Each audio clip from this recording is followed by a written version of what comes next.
All right, let's head on back down to Jonesborough where Amy is live this morning. We've already talked about the Highland cattle. We're going to be talking about some Highland games now, aren't we, Amy? That's right, Chris. We are switching gears as we're having a lot of fun on the farm this morning, getting you ready for the big St. Paddy's event coming up Saturday in downtown Jonesborough. We had everybody coming here today. We did talk about the Highland cows. Now we are talking about the Highland games. We have our good friend Bob Heckmovich back with us. Bob, thank you so much for meeting us out. You're more than welcome. You're more than welcome. I love when you come out. We're learning so much. Of course, you're with the Appalachian Highland Celts, and you guys really do a lot of education. You have a lot of fun with people downtown. Oh, we absolutely do. We give them a chance to try that. A lot of people are surprised. They say, well, this is not at all what I thought it was. And a lot of them will say, this is a lot harder than I thought it was. You said a lot of it is in the technique. A lot of it in the sheaf toss and all the events, a lot of it is the technique, and it's really dialing in that technique. Just with any sport, the technique is really what's key, especially in the sheaf toss as well. So on Saturday, you're out there in the park, set up, and I know people, you're a big attraction. A lot of people like to come in. Tell me a little bit about some of the things you'll be doing. Well, what we'll do is we'll be doing the sheaf toss. Last year we did 2 events. This year we're just going to be doing the sheaf toss. We'll have a tower set up. We'll have the bar probably about 12 feet or so people have a goal they can try and reach, and they could just come in and sign a release form. They come in and they can try this and see what they can do with it, and we'll give them instruction on how to do it as well.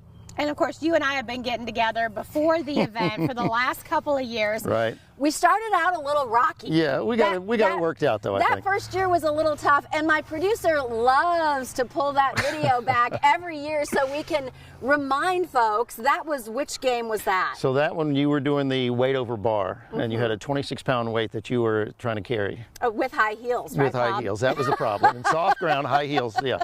So then the second year I learned my lesson. We tried something else, and you said it wasn't that bad. You actually did. You did the sheaf toss as well, and you did quite well at it. For the first time throwing, you did quite well. See, it wasn't bad. And No, you not were at all. telling me again, a lot of it is in the technique. You said especially a lot of the guys too will make sure their tools are appropriately groomed. The end of the pitchfork, they actually will sand it down to where there's absolutely no friction whatsoever on it. So this way, when the bag comes off of the pitchfork, there's absolutely no friction, and they get the height out of it. And it's all about how high. And it's all about height. How high can some of them get? A lot of them are hitting over 35 feet.